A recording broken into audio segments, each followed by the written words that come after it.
देश के प्रथम स्वतंत्र समर के अमर नायक राणा बेनी माधव बख्श सिंह जी की 218वीं पावन जयंती कार्यक्रम में मंच पर उपस्थित प्रदेश सरकार में मेरे सहयोगी मंत्रीगण श्री दिनेश प्रताप सिंह जी, श्री मयंकेश्वर शरण सिंह जी, आज के समारोह के विशिष्ट अतिथि, कारगिल युद्ध के एक नायक, सेना के सर्वोच्च सम्मान परमवीर चक्र से सम्मानित सूबेदार मेजर श्री संजय कुमार जी, माननीय विधायक श्रीमती अदिति सिंह जी, श्री अशोक कोरी जी, राणा बेनी माधव बख्श सिंह स्मारक समिति के अध्यक्ष श्री इंद्रेश विक्रम सिंह जी, राकेश प्रताप सिंह जी, राघवेंद्र प्रताप सिंह जी, आज के समारोह में उपस्थित हमारे सभी वर्तमान और पूर्व जनप्रतिनिधिगण,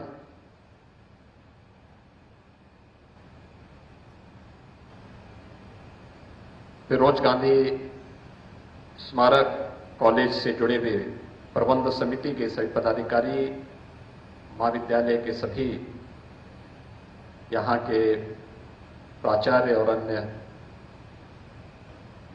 जो भी फैकल्टी मेंबर्स हैं, उपस्थित भाइयों बहनों, मैं देश के प्रथम स्वतंत्र समर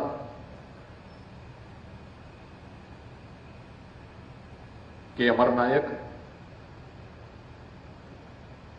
जिन्होंने इस पूरे अवध क्षेत्र को लगभग 1.5 वर्ष तक अंग्रेजों की प्राधीनता से मुक्त करके आजादी का एहसास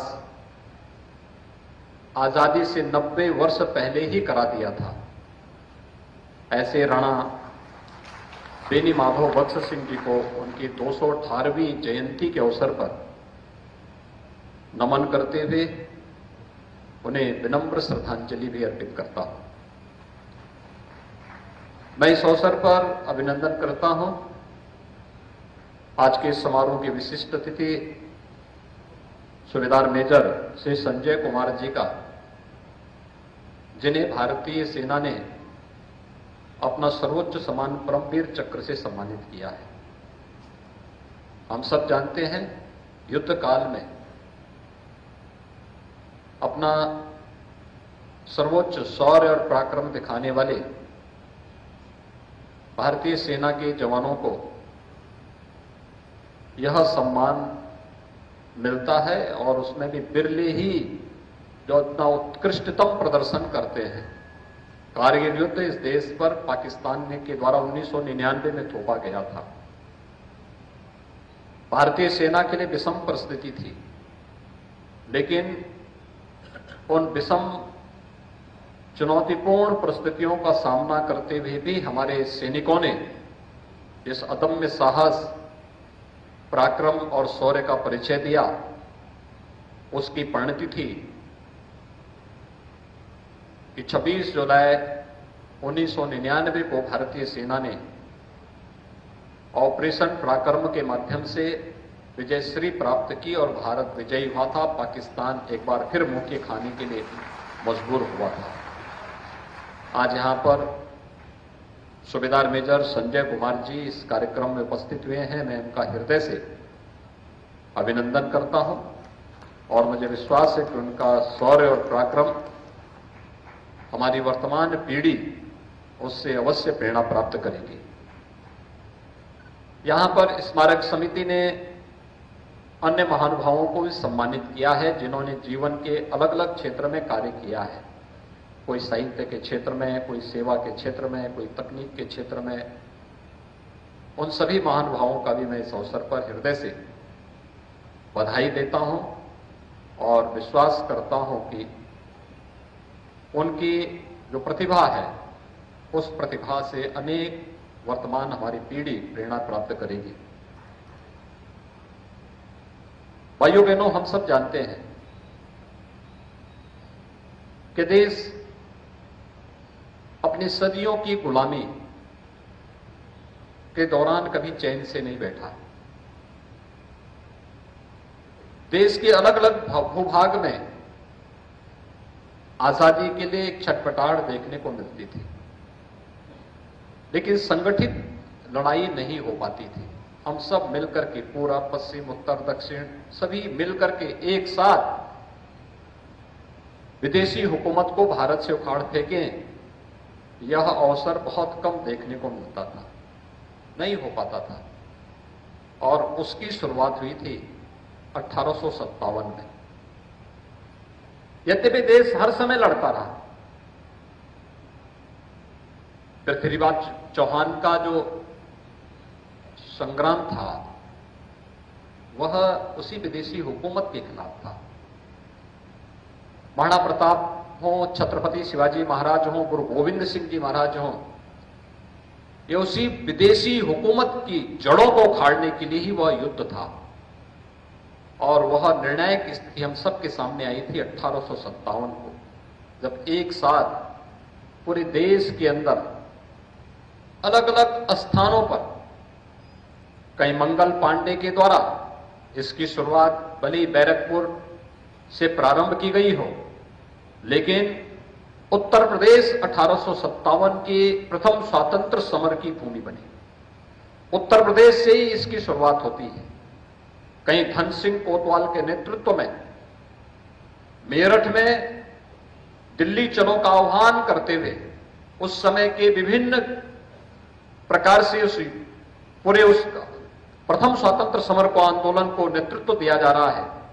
कहीं बलिया ने तो 1942 में अपने आप को स्वतंत्र घोषित कर दिया था। उसी प्रकार से झांसी की रानी लक्ष्मीबाई 1857 में इस लड़ाई को लेकर के जहां झांसी में इसको नेतृत्व दे रही थी, तो कानपुर बिठूर से तात्या टोपे के नेतृत्व में प्रथम स्वातंत्र समर आगे बढ़ता हुआ दिखाई दे रहा था।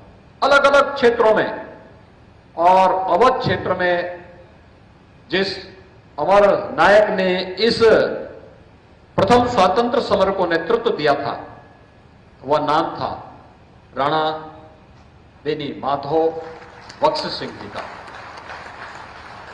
जिन्होंने 1.5 वर्ष तक इस पूरे क्षेत्र को अंग्रेजों की दास्ता से मुक्त करके उस कालखंड में आजादी का एहसास आजादी के 90 वर्ष पहले ही इस क्षेत्र के नागरिकों के अंदर करवा दिया था। और इस अवसर पर जब हम राणा बेनी माधव बख्श सिंह जी को स्मरण कर रहे हैं, तो उनके अमर सेनानी वीरा पासी को कौन विस्मृत कर सकता है। वीरा पासी ने भी उनके साथ मिलकर के इस पूरे आंदोलन को एक रूप दिया। हजारों सैनिक शहीद हुए, लेकिन उन्होंने कहीं भी आजादी के लिए आजादी से कम कुछ भी स्वीकार नहीं, इसको लेकर के वे निरंतर लड़ते रहे, निरंतर कार्य करते रहे।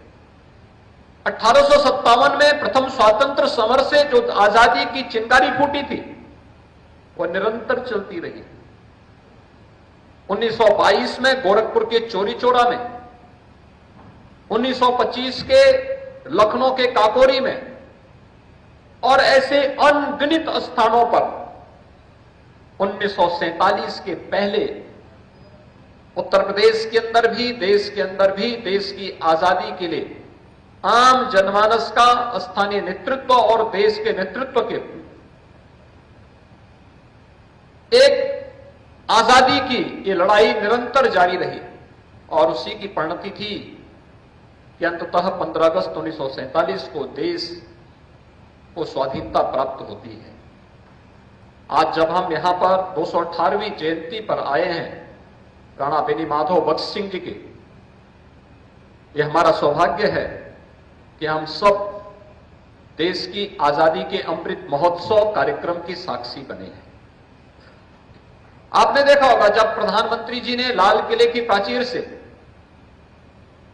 15 अगस्त 2022 को पूरे देश के प्रति अपना संबोधन दिया, उसमें उन्होंने देश के नागरिकों को कुछ संकल्पों के साथ जोड़ने के लिए भी आगामी कुछ कार्य योजना उनके सामने प्रस्तुत की।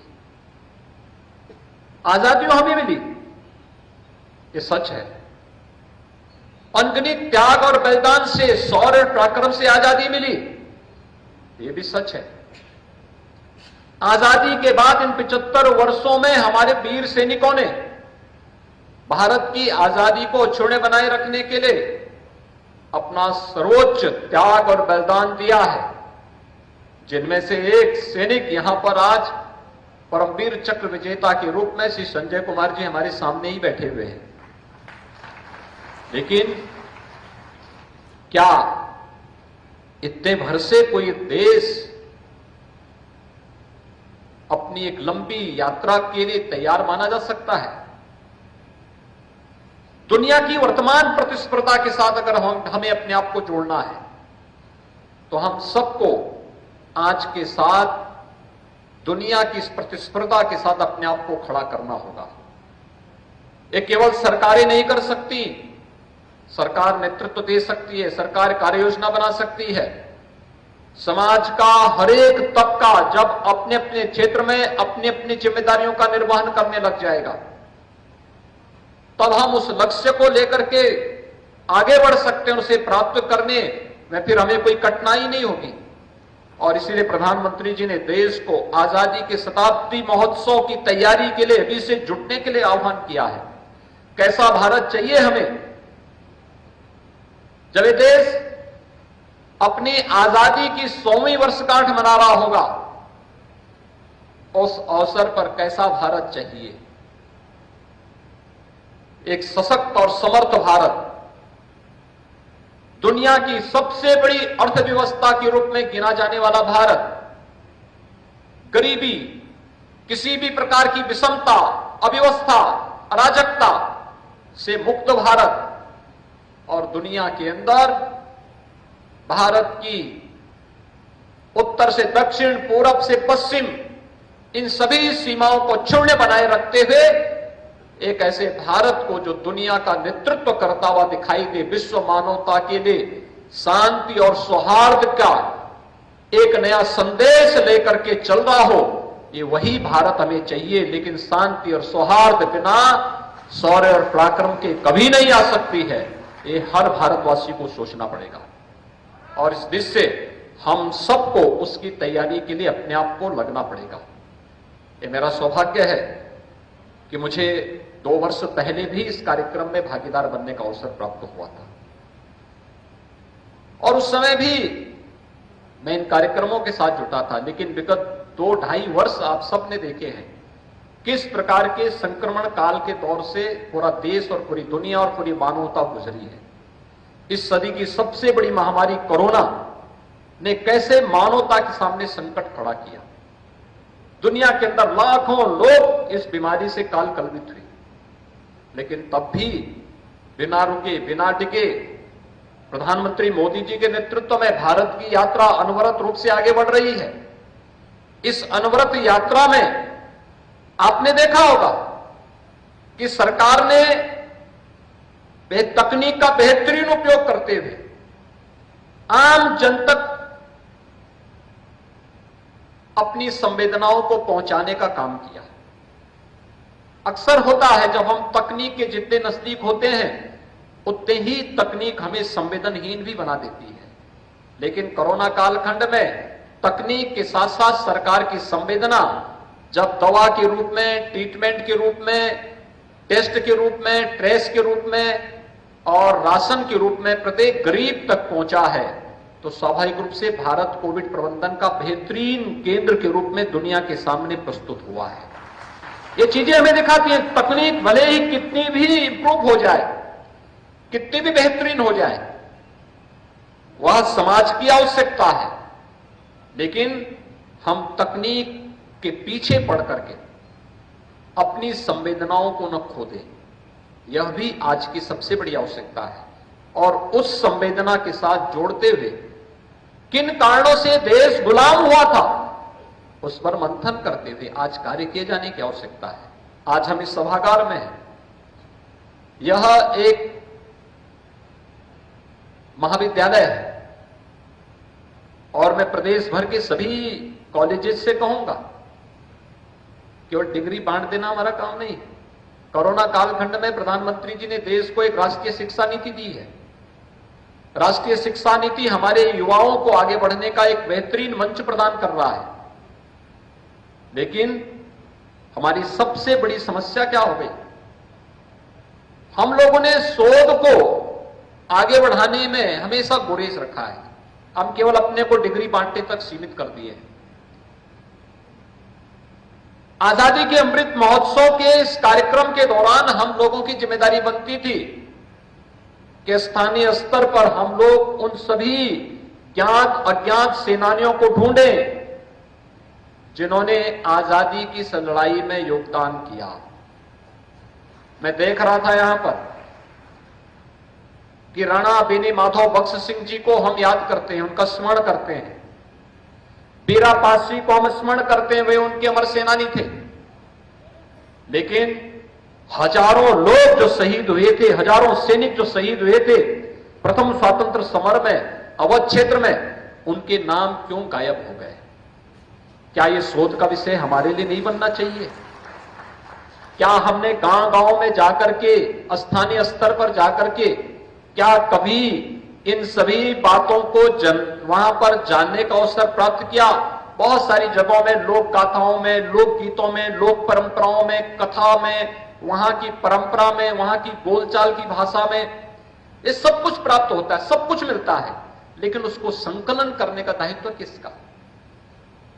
ये भी हमारी शिक्षण संस्थाएं अगर कर ले, केवल सरकार के भरोसे छोड़ करके नहीं कि जब सरकार किसी संस्था को जिम्मेदारी देगी तब हम करेंगे।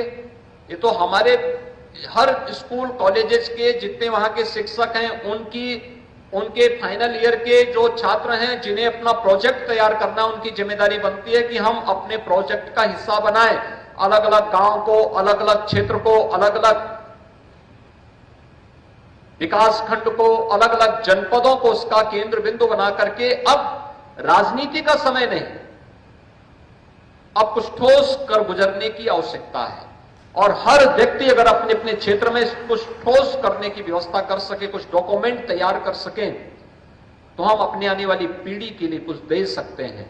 विकास खंड स्तर पर, ग्राम पंचायत स्तर पर, न्याय पंचायत स्तर पर, जनपद स्तर पर, नगर निकाय के स्तर पर हम बता सकते हैं कि देखिए फलानी फलानी जगह ये महापुरुष थे, इन्होंने उस समय किया था, उसका प्रमाण ये है। बहुत सारी जगह ताम्रपत्र होंगे मौजूद, हमें उनको ढूंढने की आवश्यकता है। बहुत सारी जगह पुरानी पांडुलिपियां होंगी, हमें उन पांडुलिपियों को ढूंढने की आवश्यकता है। हमें बताने की आवश्यकता है कि कहां और किस रूप में ये सब चीजें उपलब्ध होती हैं। ऐसे अनेक वृत्तांत मिलते हैं। अभी मेरे पास एक माह पहले महाराष्ट्र से कुछ संत आए थे। उन्होंने मुझसे समय मांगा और लखनऊ पधारे। उन्होंने मुझसे कहा कि आप हमारे आश्रम में एक बार पधारे। मैंने कहा देखिए मैं वहां कभी गया नहीं हूं, महाराष्ट्र में मेरे अनेक कार्यक्रम लगे हैं अलग अलग जगहों पर, लेकिन आपका आश्रम कहां है? उन्होंने कहा नहीं, आपके पीठ से हमारे आश्रम के संबंध रहे हैं। मैंने कहा मेरे पास कोई प्रमाण नहीं है कि कोई हमारे यहां से कोई व्यक्ति वहां कभी गया हो। उन्होंने कहा मैं अगली बार आकर के आपको उसके बारे में कुछ प्रमाण दूंगा। और फिर वह प्राचीन उन पांडुलिपियों को लेकर के आए, उन्होंने मुझे उपलब्ध कराया, कहा कि मैं ये मराठी की कुछ पांडुलिपि आपको दे रहा हूं, आप इसकी प्राचीनता को एक बार जानिए और फिर इनमें जो कुछ लिखा है इसका हिंदी रूपांतरण करके पढ़ने के बाद तब फिर आप मुझे आमंत्रित करना। मैंने उनको पांडुलिपियों को मैंने यहां पर अध्ययन के लिए दिया। पुरातत्व विभाग को देने के बाद फिर मैंने उनका अध्ययन किया।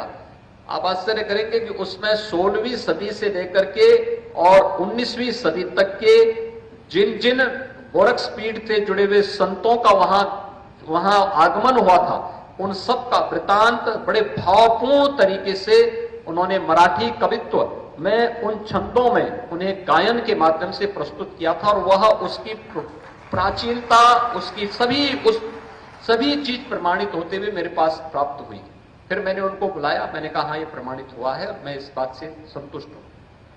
अगर एक संत इस प्रकार का कार्य वहां पर कर सकता है, क्या हमारे स्कूल कॉलेजेस नहीं कर सकते? हमारे विश्वविद्यालय नहीं कर सकते? हम भी कर सकते हैं। हमारा कंट्रीब्यूशन होगा। इतिहास के प्रति हम वर्तमान पीढ़ी को बताने के लिए कुछ कह पाएंगे। लोगों के मन में एक नई जिज्ञासा पैदा होगी, हम उसे आगे बढ़ाने का कार्य कर सकते हैं। एक, इस कार्य पर जुटने की आवश्यकता। दूसरा, हर व्यक्ति अपने कर्तव्यों का पालन करना प्रारंभ कर दे। कोई कारण नहीं कि जब ये देश अपनी आजादी की शताब्दी वर्ष मना रहा होगा, उस समय भारत दुनिया की सबसे बड़ी ताकत न हो।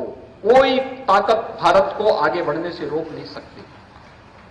कोरोना जैसी महामारी के बावजूद, सबसे बेहतरीन प्रबंधन के बाद आज भारत की अर्थव्यवस्था दुनिया की सबसे बेहतरीन अर्थव्यवस्था की ओर अग्रसर, तेजी के साथ बढ़ती हुई अर्थव्यवस्था के रूप में भारत की अर्थव्यवस्था जानी जा रही है। हम सबका दायित्व भी तो कुछ बनता है। इसमें श्रमिक है, किसान है, नौजवान है, व्यापारी है, शिक्षक है, छात्र है, चिकित्सक है, अभियंता है, समाज के हर एक तबके को जोड़ करके इस कार्यक्रम को आगे बढ़ाना होगा। आज मुझे प्रसन्नता है कि यहां पर राणा बेनी माधव भगत सिंह जी की 218वीं जयंती कार्यक्रम के साथ हम सबको जुड़ने का अवसर प्राप्त हुआ है। यह वह क्षेत्र उनका ऋणी है और उसी ऋण से ऋण के लिए ही हम लोग उनकी जयंती कार्यक्रम में या उनसे जुड़े हुए किसी कार्यक्रम में भागीदार बनने का अवसर इस बेसवारा क्षेत्र में हम लोगों को प्राप्त होता है। आज हम सबकी आवश्यकता है, हम सकारात्मक दिशा में सोचें, अपनी पूरी क्षमता और प्रतिभा का उपयोग एक सकारात्मकता को बढ़ाने के लिए करें, समाज और राष्ट्र को लाभान्वित करने के लिए करें। लोक कल्याण के पथ पर हमारा योगदान क्या हो सकता है, इस दिशा में करें। विकास के बारे में एक सकारात्मक सोच को आगे बढ़ाएं। सरकार और समाज दोनों जब मिलकर के कार्य करने प्रारंभ करेंगे तो उसके परिणाम कई गुना ज्यादा दिखाई देंगे और आज की सबसे बड़ी आवश्यकता होगी। मुझे प्रसन्नता है कि आज यहां पर राणा बेनी माधव भगत सिंह जी की स्मृति में जो स्मारक समिति बनी हुई है, इस स्मारक समिति और जिला प्रशासन यहां के हमारे जनप्रतिनिधियों के साथ मिलकर के यहां पर एक भव्य ऑडिटोरियम के निर्माण के शिलान्यास के कार्यक्रम को भी उन्होंने यहां पर इस कार्यक्रम को आगे बढ़ाया है। मेरा विश्वास है कि रायबरेली के विकास को आगे बढ़ाते हुए हम लोग तेजी के साथ इन कार्यक्रमों को आगे बढ़ाने में सफल होंगे। एक बार फिर से मैं राणा बेनी माधव भगत सिंह जी को और उस परंपरा से जुड़े हुए उन सभी क्रांतिकारियों को, अमर सेनानियों को, डेरा पासी हैं, पंडित अमोल शर्मा के नेतृत्व में जो किसान आंदोलन 1921 में प्रारंभ हुआ था, मुंशी कालिका प्रसाद जी के नेतृत्व में हुआ था, इससे पहले यहां पर काकोरी ट्रेन एक्शन की घटना जिसमें पंडित राम प्रसाद बिस्मिल, ठाकुर रोशन सिंह, अस्फाउल्लाह खां, चंद्रशेखर आजाद, अन्य बहुत सारे क्रांतिकारियों ने अंग्रेजी हुकूमत को चुनौती दी थी। ये लड़ाई कभी थमी नहीं, ये निरंतर चलती रही और जिसकी परिणति थी कि अंततः 15 अगस्त 1947 को भारत स्वतंत्र हुआ और स्वतंत्रता के इस एहसास में हमें 75वीं आजादी के 75 वर्ष पूरे होने पर 76वीं वर्षगांठ पर हम लोगों को इस पूरे कार्यक्रम में हर्षोल्लास के साथ, उत्साह और उमंग के साथ शामिल होने का अवसर प्राप्त हुआ। हम आगामी अमृतकाल की इस कार्य योजना के साथ अपने आप को जोड़ेंगे। इस विश्वास के साथ मैं एक बार फिर से सूबेदार मेजर संजय कुमार जी का और आज यहां पर इस स्मारक समिति ने जिन महानुभावों को सम्मानित किया है, इन सभी का हृदय से मैं बधाई देता हूं, उनका अभिनंदन करता हूं। आप सबके प्रति अपनी शुभकामनाएं देते हुए वाणी को विराम देता हूं। धन्यवाद। जय हिंद। बहुत बहुत धन्यवाद आदरणीय मुख्यमंत्री जी। मेरा अनुरोध